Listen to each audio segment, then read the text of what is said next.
안녕하세요. TV중학과학 3학년의 장은경입니다.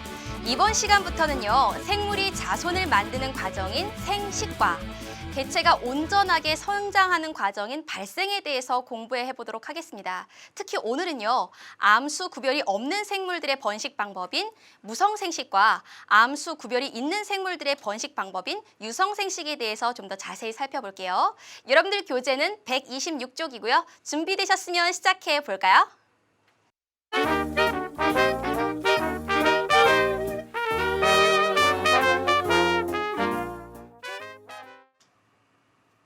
사람을 비롯한 모든 생물들은 자신을 닮은 자손을 살아있는 동안 만드는데요. 그러한 과정을 우리는 생식이라고 합니다. 생물은 이러한 생식의 과정을 통해서 종족을 보존하게 되는데요. 이러한 생식의 과정은 다시 크게 둘로 나눕니다. 성별이 없는 생물들의 생식 과정인 무성생식과 성별이 있는 생물들의 생식 방법인 유성생식으로 나눠지는데요. 이 둘 중에서 먼저 성별이 없는 생물들의 생식 방법인 무성생식에 대한 이야기를 먼저 시작을 해볼게요.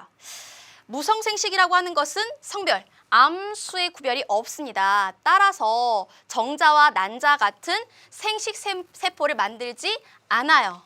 그래서 하나의 개체가 단독으로 새로운 개체를 만드는 이러한 방법으로 자손을 번식시키는데요. 이제부터 우리는 무성생식의 4가지 방법에 대해서 배울 거예요. 첫 번째는 분열법, 두 번째는 출합법, 세 번째는 포자법, 네 번째는 영양생식에 대해서 배울 건데요. 이 4가지 방법의 차이점과 각각에 해당하는 생물들을 꼭 매칭해서 알아두어야 합니다. 시험에 굉장히 잘 나와요. 그럼 첫 번째, 분열법 먼저 살펴보도록 할게요. 분열법이라고 하는 것은요, 하나의 세포로 이루어진 생물, 이러한 생물들을 우리가 단세포 생물이라고 하죠. 주로 단세포 생물의 생식 방법이라고 할 수 있는데요. 이 생물이 2개의 세포로 분열해서 각각의 세포가 하나의 개체가 되는 이러한 방법을 우리가 분열법이라고 합니다. 그럼 밑에 모식도를 먼저 살펴볼게요. 분열하기 전에 이 세포를 모체라고 한다면 이 모체가 정확히 크기가 같은 2개의 세포로 쩍 갈라져서 각각이 새로운 개체가 되는 이러한 방법을 다 분열법이라고 합니다. 예를 들어 여기에 있는 대장균, 그리고 아메바, 집신벌레가 이러한 분열법으로 번식을 하는데요. 대장균뿐만 아니라 모든 세균들, 우리가 박테리아라고 부르는 것들은 대부분 이렇게 분열법으로 번식을 합니다. 이때 각각의 이 세포 크기는 동일하다는 특징이 있습니다. 번식 속도가 가장 빠른 방법 중에 하나입니다. 그 다음 출합법에 대해서 살펴볼게요. 출합법. 이름을 보면요, 마치 아이를 낳는 방법과 같다라고 해서 이름을 출합법이라고 붙였는데요. 분열법과 어떤 차이가 있느냐?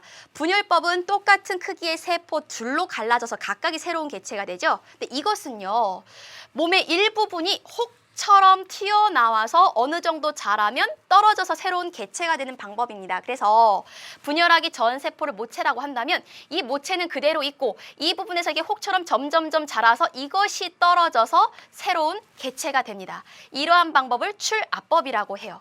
그럼 출합법으로 번식하는 생물들은 어떤 것들이 있느냐? 우리가 효모, 히드라, 말미잘, 산호 이러한 생물들이 있는데요. 특히 이 효모를 볼게요.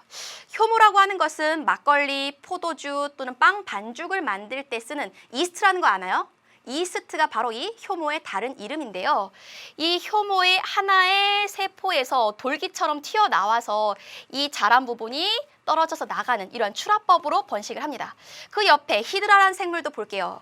지금 이 옆에 돌기처럼 작게 튀어나온 생물들이 점점점 자라서 떨어져서 나가게 되죠. 이러한 모든 방법을 출합법이라고 합니다. 그럼 그 다음 포자법에 대해서 살펴보도록 할게요.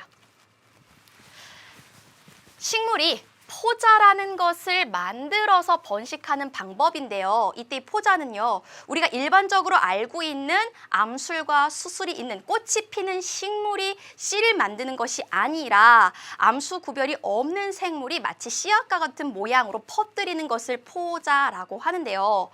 이러한 포자가 싹이 터서 새로운 개체가 되는 생식 방법을 포자법이라고 합니다. 이 포자는요, 굉장히 작고 가벼워서 바람에 의해 잘 날아갈 수 있어요.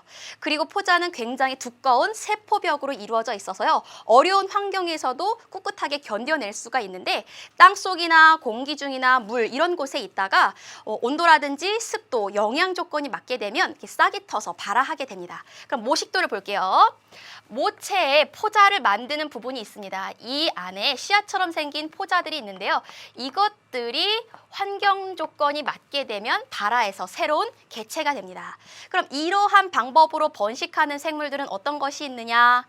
대부분의 곰팡이, 그리고 버섯, 그리고 고사리, 소리끼와 우산이끼 같은 이끼류들, 이것들은 포자를 이용해서 번식하게 됩니다.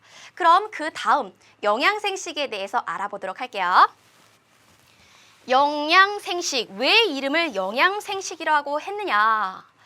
꽃이 피는 식물에서 뿌리, 줄기, 잎과 같은 영양기관의 일부가 새로운 개체로 되는 생식 방법이라고 해서 영양생식이라고 이름을 붙였습니다. 이때 뿌리는요, 영양분을 저장하고요. 줄기는 영양분을 이동하는 역할을 하죠. 잎은요, 영양분을 만듭니다. 그래서 이 세 개의 기관을 합쳐서 우리가 영양기관이라고 합니다. 이때 주의할 것은요, 꽃이 피지 않는 식물이 아니라 꽃이 피는 식물의 영양기관을 따서 새로운 개체를 만든다는 거예요.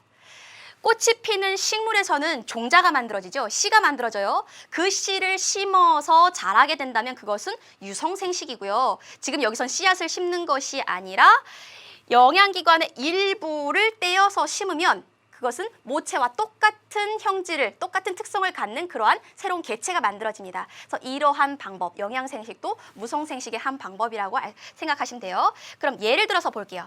밑에 고구마, 산세베리아, 양딸기가 있는데요.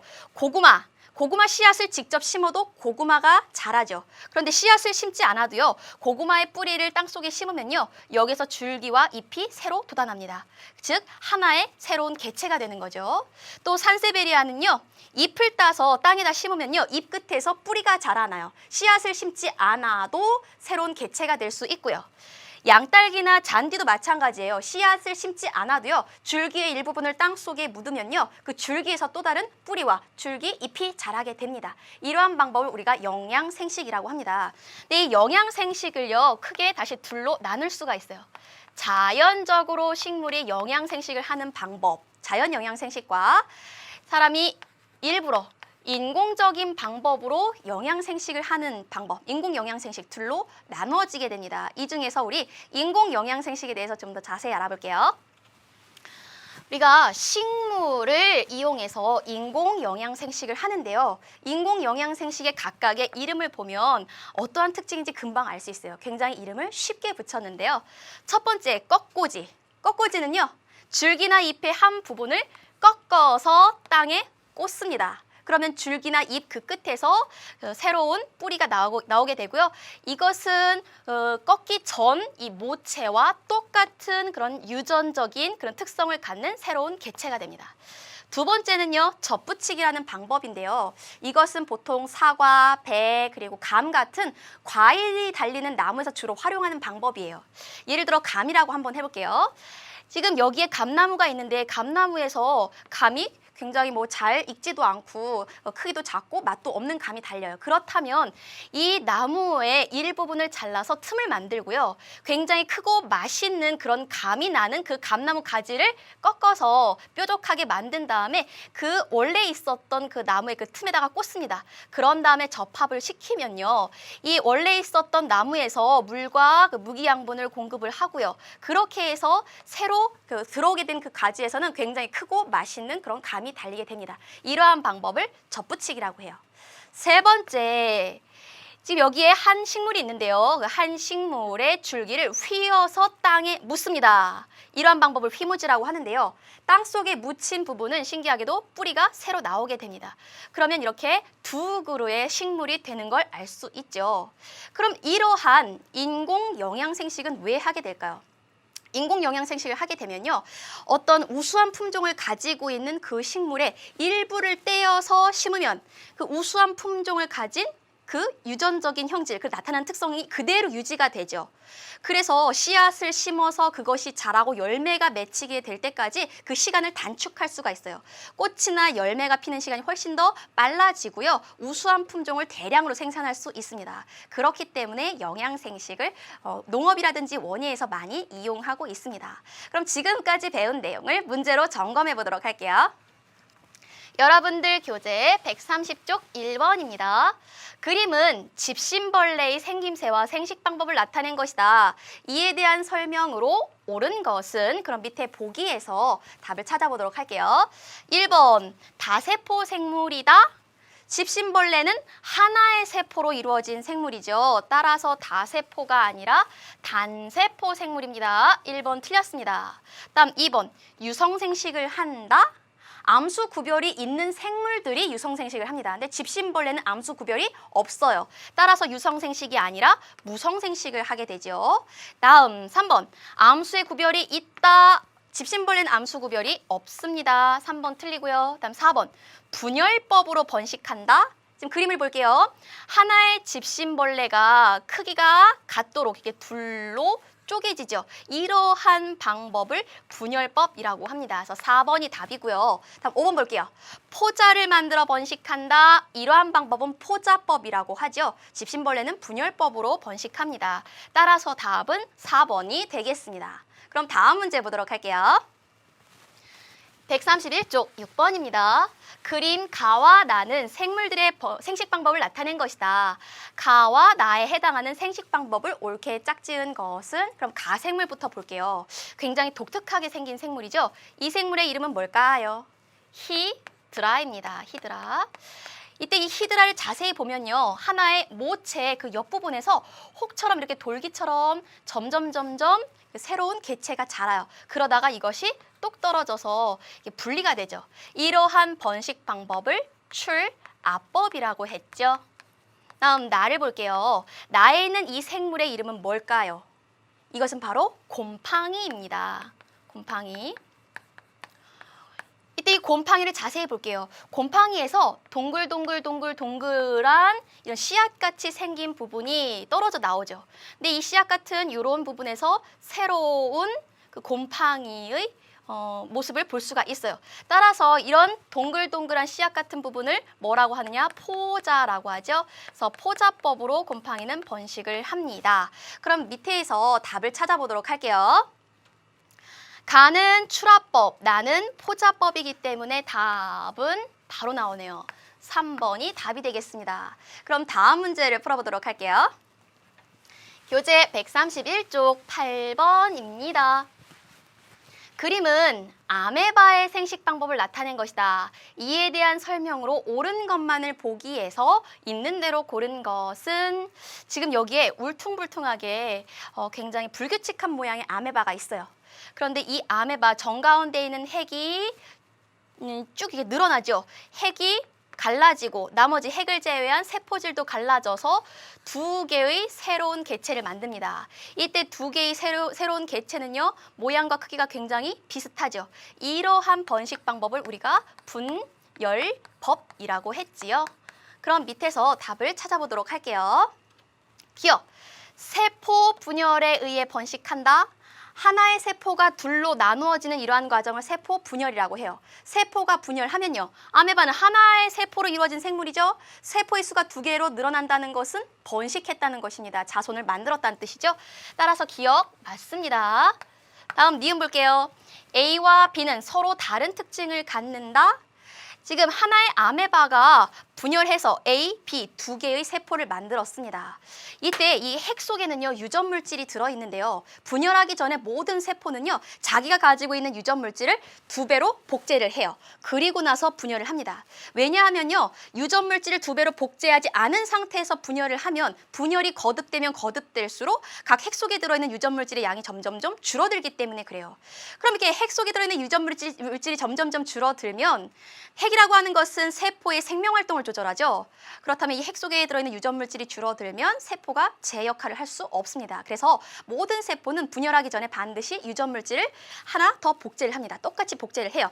다시 말하면 이 핵을 이루고 있었던 물질이 복제가 되어서 A, B 두 핵으로 나누어집니다. 그래서 이 속에 들어있는 각각의 유전물질은 같다는 거죠. 복제된 세포라는 거죠. 그래서 둘은 서로 같은 특징을 갖고 있습니다. 니은 틀리고요. 디귿. 효모도 이와 같은 방법으로 번식한다?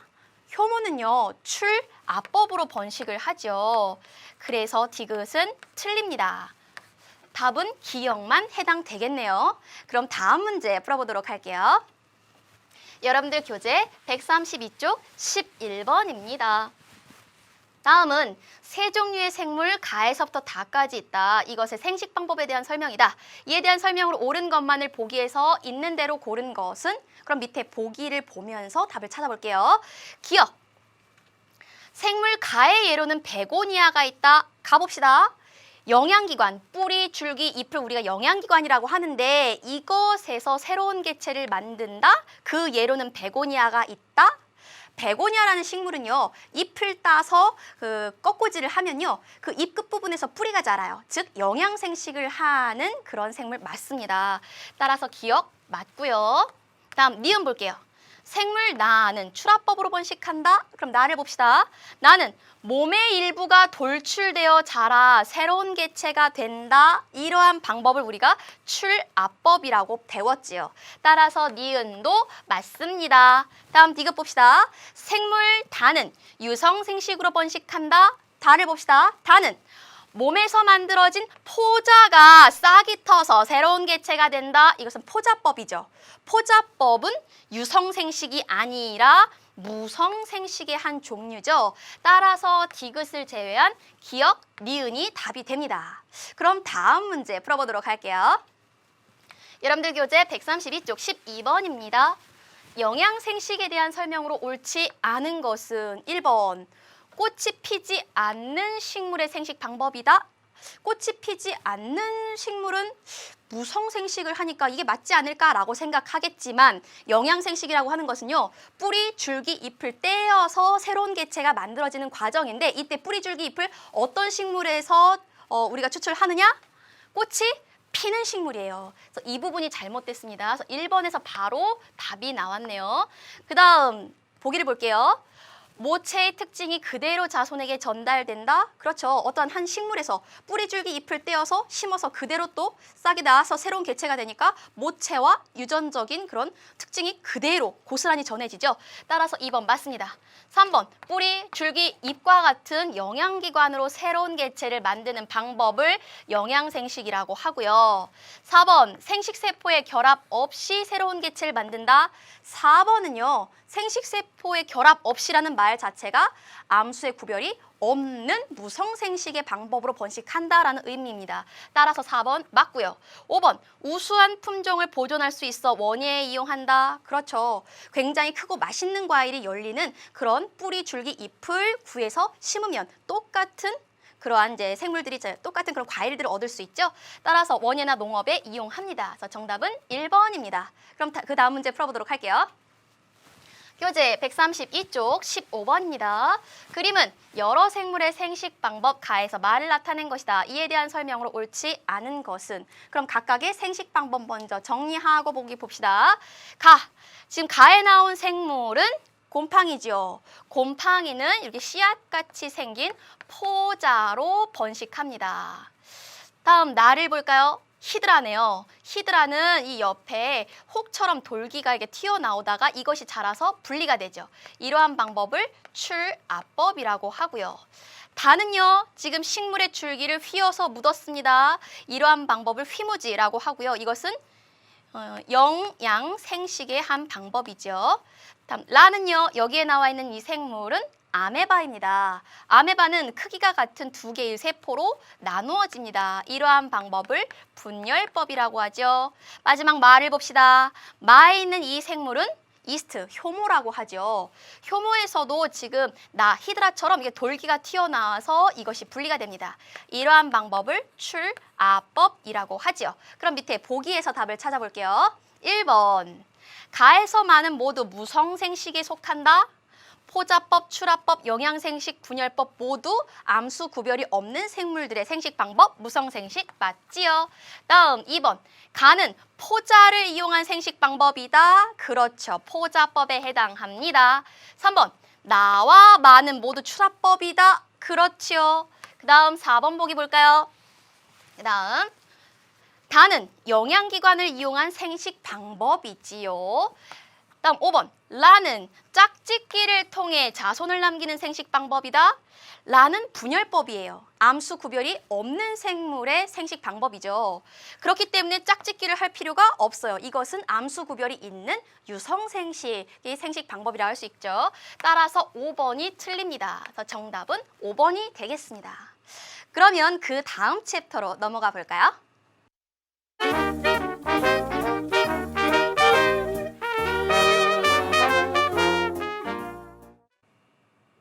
그럼 이제부터는 유성생식에 대해서 살펴보도록 할게요.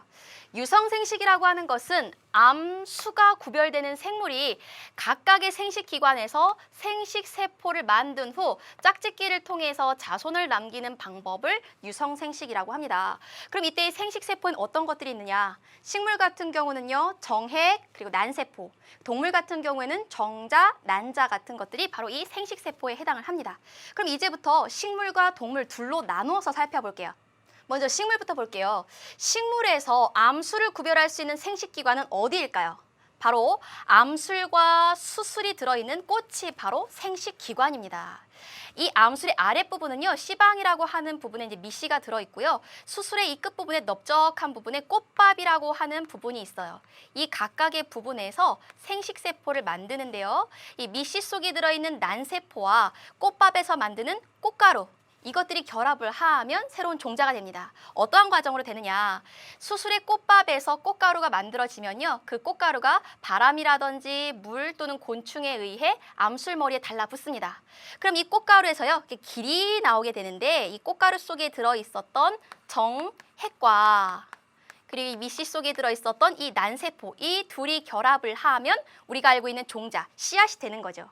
이 씨앗을 심으면요, 부모와는 약간 다른, 아무튼 부모와 같은 종류의 이런 개체가 만들어집니다. 이러한 방법을 식물의 유성생식 방법이라고 할 수 있어요. 그럼 이제부터 식물을 암술과 수술의 위치에 따라서 우리 세 가지로 분류를 다시 해보도록 할게요.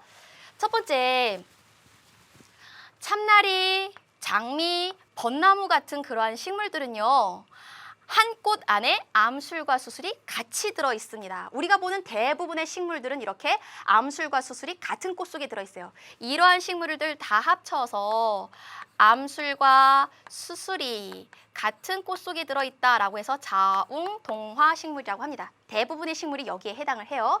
이 식물들의 특징은요, 암술과 수술이 같이 들어있을 뿐만 아니라 향기와 그리고 색이 굉장히 강하다는 특징이 있어요. 그럼 그 다음 식물들 볼게요. 그 다음 식물을 보면 오이, 호박, 옥수수, 이러한 식물들은 좀 전에 봤었던 그런 식물들과 약간 차이가 있어요. 어떠한 특징이 있느냐? 여기에 대표적인 예로 호박을 보도록 할게요. 호박은요, 암꽃, 숫꽃으로 나누어져요. 왜 이러한 이름이 붙었을까요? 암꽃은요, 암술만 들어있습니다. 숫꽃은요, 수술만 들어있어요. 그래서 암술이 들어있는 암꽃과 수술이 들어있는 숫꽃이 따로 핍니다. 그런데 이 두 개의 꽃이 하나의 식물 안에서, 즉 한 그루 내에서 각각 따로따로 핍니다. 그럼 이러한 생물들은 무엇이라고 하느냐? 이러한 식물들은요, 암술과 수술이 서로 다른 꽃에서 핀다 해서 자웅이화 식물이라고 해요. 특히 이 식물들은요, 꽃이 따로따로 피지만 암꽃과 숫꽃이 같은 한 그루에서 살기 때문에 자웅이화 식물이자 자웅동주 식물이라고도 합니다. 그럼 이러한 경우 말고 그 다음 경우를 살펴볼게요. 여기에 은행나무가 예로 나와 있네요. 여러분들 가을철에 은행나무가 심어져 있는 그 가로수길을 지난 적 있나요? 가을이 되면 노란색 은행잎들이 바닥에 떨어져서 굉장히 멋있는 정취를 연출하는데요. 그런데 그런 멋있는 정취랑 관계없이 굉장히 독특하고 강력한 냄새가 납니다. 바로 은행 냄새죠. 근데 여러분들 혹시 그러한 궁금증 없었나요? 모든 은행나무에서 은행이 열리나요? 그렇지 않습니다. 은행이 열리는 나무가 따로 있습니다. 다시 말하면 암술이 들어있는 암꽃이 있는 나무와 수술이 들어있는 숫꽃이 피는 나무가 다릅니다. 이렇게 은행나무와 버드나무는요, 암술이 들어있는 암꽃, 수술이 들어있는 숫꽃이 딴 그루에서 각각 핍니다. 이러한 생물들을요, 암꽃, 숫꽃이 따로 피면서 암꽃, 숫꽃이 다른 곳에서 산다 해서 자웅 이주식물이라고 합니다. 그럼 지금까지 식물에 대해서 살펴봤는데요. 이제부터 동물에 대한 이야기를 해보도록 할게요. 동물도 암컷과 수컷으로 나누어진 생물들은 유성생식을 하게 되는데요. 암컷 같은 경우는 난소라는 생식기관이 있죠. 수컷은 정소라는 생식기관이 있습니다. 그럼 각각의 생식기관에서 어떠한 생식세포를 만드나요? 난소에서는 난자라는 생식세포를 만들고요. 정소에서는 정자라는 생식세포를 만듭니다. 그럼 이렇게 각각 만든 생식세포들은요, 지금 아래 그림에 나온 것처럼 각각 암수 생물들이 짝짓기를 합니다. 그래서 두 개의 세포가 결합하게 되죠. 이러한 결합을 수정이라고 하고요. 수정되어서 만들어진 세포를 수정란이라고 합니다. 이러한 수정란이 온전한 개체가 되도록 이렇게 발생을 하게 됩니다. 그런데 지금 여기에 그림에 나와 있는 사자, 개구리, 거북이, 잠자리 이 네 동물들의 공통점은 뭘까요? 암컷과 수컷이 구별이 된다는 거죠. 즉 정소는 수컷에만 있고 그리고 난소는 암컷에만 있어서 암수가 구별되는 생물입니다. 이러한 생물들을요, 암컷과 수컷이 다른 몸에 있는 생물이다라고 해서 자웅이체 동물이라고 해요. 우리가 볼 수 있는 대부분의 동물들은 이 자웅이체 동물에 해당한다고 생각하면 돼요. 그런데 지렁이나 달팽이 같은 경우는요, 한 몸에 정소도 있고 난소도 있습니다. 각각의 생식기관에서 서로 다른 생식세포를 만들어내요. 유성생식을 합니다. 하지만 정소와 난소가 한 몸에 있기 때문에 암컷과 수컷을 구별하기 어렵습니다. 그러한 생물을요, 암컷과 수컷이 같은 몸에 있는 생물이다라고 해서 자웅동체 생물이라고 합니다. 그러면 지금까지 배운 무성생식과 유성생식 이 둘을 한꺼번에 비교해 보도록 할게요. 다음 사진 볼까요? 우선 첫 번째, 자손의 유전 정보에 대해서 알아보도록 할게요. 무성생식은요, 하나의 세포가 둘로 나누어지는데 이때 이 분열되기 전 세포를 우리가 모체라고 하고 분열돼서 만들어진 세포를 자손이라고 할게요. 그럼 모체 속에 유전적인 정보, 유전자가 들어있을 텐데 분열하기 위해서 이것을 두 배로 복제를 합니다. 그러한 상태로 둘로 나눠지기 때문에 이때 만들어진 자손은 부모가 가지고 있는 유전자와 동일한 유전자를 갖게 됩니다. 즉, 부모와 자손은 복제되어서 만들어진 세포이기 때문에 유전 정보가 둘 다 똑같습니다. 이때 이 자손들도 유전 정보가 같고요. 그다음 유성생식을 볼게요. 유성생식이라고 하는 것은 우선 암수의 구별이 있습니다. 이때 암컷과 수컷이 가지고 있는 유전 정보는 서로 다를 텐데요. 이 각각을 서로 다른 색깔로 칠해놨어요. 암컷은 파란색, 빨간색 유전 정보, 그리고 수컷은 초록색, 보라색 유전 정보를 가지고 있어요. 근데 이러한 유전 정보를 가지고 있는데 이것이 생식세포를 만들다 보면 자기가 가지고 있는 유전 물질의 반만 물려줍니다. 그래서 암컷은 파란색 또는 빨간색 유전 정보를 물려주게 되고요. 그리고 수컷은요, 자기가 가진 유전 정보의 반이니까 초록색 또는 보라색의 유전 정보를 물려주게 됩니다. 그럼 이 중에서 난자 한 개와 정자 한 개가 결합을 하게 되면 만들어질 수 있는 자손의 경우는 굉장히 다양해지죠. 그리고 이때 이 각각 이 자손 속에 들어있었던 그 유전 정보는요, 부모와 완전히 일치하지 않습니다. 즉, 부모와는 다른 특성을 갖는 자손이 만들어진다는 겁니다. 그럼 이것이 환경 변화에 어떠한 유리한 또는 불리한 점이 있는지 그 다음 그림 볼게요. 무성생식을 하는 그런 생물들은 부모와 자손의 유전적인 정보가 같습니다. 그렇기 때문에 자손들 모두 그런 특징들, 나타나는 그런 특징들을 우리가 형질이라고 하는데 형질이 너무나도 비슷해요. 그래서 살기 좋은 환경이라면 굉장히 쉽게 빨리 번식할 수 있겠지만 환경이 조금만 변해도 적응하지 못하고 멸종될 수 있습니다. 즉 환경 변화에 굉장히 불리하다는 특징이 있어요. 그것에 반해 유성생식은요. 부모와 자손의 유전적인 구성이 서로 다릅니다. 그래서 자손들은 굉장히 다양한 특성을 갖는 자손들이 많이 만들어져요. 그래서 환경이 변하더라도 그 변한 환경에 적응해서 살아남는 개체들이 있을 겁니다. 그래서 즉 환경 변화에 유리한 그러한 생식 방법은 유성생식이라는 거죠. 그래서 생물은 무성생식에서 유성생식의 방법으로 진화했습니다. 그럼 이것들의 차이점을 다시 표로 정리해 볼게요.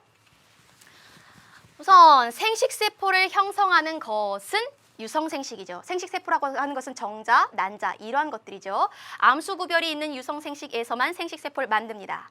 다음 번식 속도는요. 어떤 게 더 빠를까요?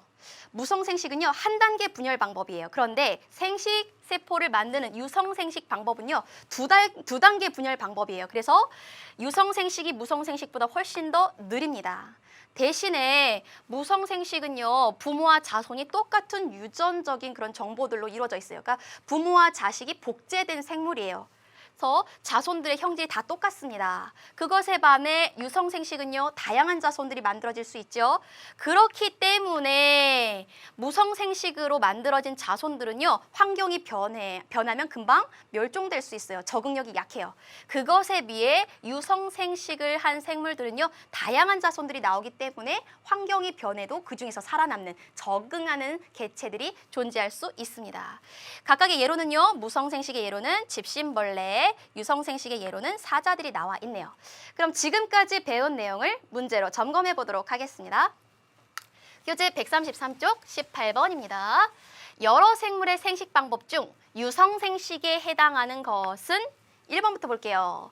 개나리 줄기를 꺾고지했다. 이러한 방법을 우리가 영양생식이라고 하죠. 이것은 무성생식의 방법이고요. 다음 2번. 푸른 곰팡이는 포자를 만들어 번식한다. 이것은 포자법이죠. 이것 또한 무성생식입니다. 세 번째, 숫소와 암소 사이에서 송아지가 태어났다. 이것은 숫소의 정자, 암소의 난자라는 각각의 생식세포가 결합해서 만들어진 유성생식 방법이지요. 따라서 3번이 답이 되고요. 4번, 대장균이 분열하여 두 개체로 나누어졌다. 분열법이네요. 이것은 무성생식 방법이고요. 효모의 몸에서 돌출된 돌기가 떨어져 나가 새로운 개체가 되었다. 이러한 방법을 출압법이라고 합니다. 이것도 무성생식이죠. 따라서 답은 3번이 되겠습니다. 그 다음 문제 볼게요. 133쪽 20번입니다. 그림은 거북이의 짝짓기를 나타낸 것이다. 이와 같은 생식 방법에 대한 설명으로 옳은 것만을 보기에서 있는 대로 고른 것은 지금 암수의 구별이 있는 이러한 생물들의 번식 방법을 유성생식이라고 하죠. 그럼 유성생식과 관련 있는 것을 보기에서 찾아보도록 하겠습니다. 기억. 암수의 생식세포가 결합해서 새로운 자손을 만든다. 이게 바로 유성생식에 대한 내용이죠. 다음 니은. 이 방법으로 번식하는 모든 동물은 암수 생식기관이 한 몸에 있다. 이러한 생물들을 자웅 동체 생물이라고 했어요. 지렁이나 달팽이 같은 생물들만 해당이 되죠. 거북이는요. 암수가 서로 구별돼요. 그래서 짝짓기를 통해서 번식을 하게 되죠. 니은 틀립니다. 다음 디귿을 볼까요? 짧은 기간 동안 한꺼번에 동일한 특징을 가진 개체를 많이 만들 수 있다. 유성생식은요. 오히려 그 무성생식에 비해서 번식 속도가 느려요. 대신에 훨씬 더 다양한 자손을 만들 수 있다는 특징이 있죠. 디귿 틀립니다. 따라서 답은 기억만 해당됩니다. 그럼 그 다음 문제 풀어보도록 할게요. 교재 133쪽 22번입니다. 무성생식과 유성생식에 대한 설명으로 옳은 것은 1번. 무성생식은 유성생식보다 번식 속도가 느리다. 무성생식은 한 단계 분열 방법으로 번식해요. 유성생식은 두 단계의 방법으로 번식을 한다고 했죠. 그래서 무성생식은 번식 속도가 훨씬 더 빠릅니다. 1번 틀리고요. 2번. 무성생식은 유성생식보다 생식 방법이 간단합니다. 그래서 굉장히 빨리 번식할 수 있고요. 답은 2번이고요. 3번. 무성생식과 유성생식은 모두 암수 생식세포를 만든다. 이것은 유성생식에만 해당하죠? 그래서 무성생식은 틀렸습니다. 다음 4번. 무성생식에 의해 형질이 서로 다른 자손을 얻을 수 있다? 형질이라고 하는 것은 겉으로 드러나는 그런 특징들을 형질이라 그래요. 무성생식에 의해서는 부모와 똑같이 복제된 자손이 나오죠. 그래서 모두 똑같은 자손들이 만들어집니다. 이 부분이 잘못됐지요. 다음 5번. 유성생식에 의해 만들어진 자손은 모체의 특징을 그대로 물려받는다. 부모의 유전 정보를 물려받긴 하지만 각각 반반씩 물려받기 때문에 부모와는 완전히 똑같은 그러한 개체는 아닙니다. 따라서 5번 틀렸죠. 답은 2번이 되겠습니다. 그 다음 문제 풀어보도록 할게요. 133쪽 23번입니다. 무성생식과 유성생식을 비교한 것으로 옳은 것은 첫 번째, 번식 속도 먼저 볼게요. 무성생식과 유성생식 중에 어떤 게 더 빠른가요? 무성생식이 유성생식보다 훨씬 더 빠르죠. 왜? 한 단계 분열 방법이잖아요. 그렇죠? 따라서 이것이 서로 바뀌어 있네요. 네, 틀리고요. 2번, 생식 과정. 무성생식은 유성생식보다 단순하죠. 그래서 굉장히 빨리 번식할 수 있죠. 이 둘이 서로 반대로 적혀 있습니다. 그래서 틀리고요. 다음 3번 볼게요. 자손의 형질. 무성생식 같은 경우에는 굉장히 다양한 자손이 나오나요? 그렇지 않죠. 부모와 복제된 똑같은 자손들이 나타나죠. 따라서 동일한 자손들이 만들어집니다. 그에 비해 유성생식은 굉장히 많은 다양한 자손들이 만들어지죠. 지금 이것도 서로 반대로 되어 있네요. 틀리고요. 4번, 환경 변화에 적응. 무성생식은요, 자손들이 모두 똑같은 그런 형질을 띤 그런 자손들이 만들어집니다. 따라서 환경이 조금만 변해도 멸종될 수가 있어요. 그러니까 환경 변화에 적응하는데 굉장히 불리하다는 거죠. 그것에 비해서 유성생식으로 번식한 생물들은요, 다양한 형질의 자손들이 만들어집니다. 따라서 환경이 변해도 살아남는 그런 개체들이 존재할 수 있죠. 즉, 환경 변화에 적응하기 유리합니다. 이거 매우 중요한 특성 중에 하나죠. 4번이 맞습니다. 다음 5번 보도록 할까요? 생식세포를 생성하는가? 무성생식은 암수의 구별이 없는 그런 생물들의 생식 방법입니다. 따라서 생식세포를 만들지 않습니다. 그것에 비해서 유성생식하는 생물들은요, 정자, 난자 또는 난세포, 정핵과 같은 그런 생식세포를 만들어서 번식을 합니다. 따라서 이것도 서로 반대로 되어 있군요. 5번도 틀립니다. 따라서 정답은 4번이 되겠습니다. 오늘은 암수 구별이 없는 생물들의 생식 방법인 무성생식과 암수 구별이 있는 생물들의 생식 방법인 유성생식에 대해서 공부했습니다. 다음 시간에는요, 세포 분열에 대해서 공부할 건데요. 특히 우리 몸을 이루고 있는 체세포 분열 과정에 대해서 좀 더 자세히 공부해 보도록 할게요. 오늘도 고생 많으셨고요. 공부하다가 모르는 것은 그냥 지나치지 마시고 Q&A 게시판에 꼭 올려주세요. 여러분, 다음 시간에 즐거운 마음으로 다시 만나요. 여러분, 안녕.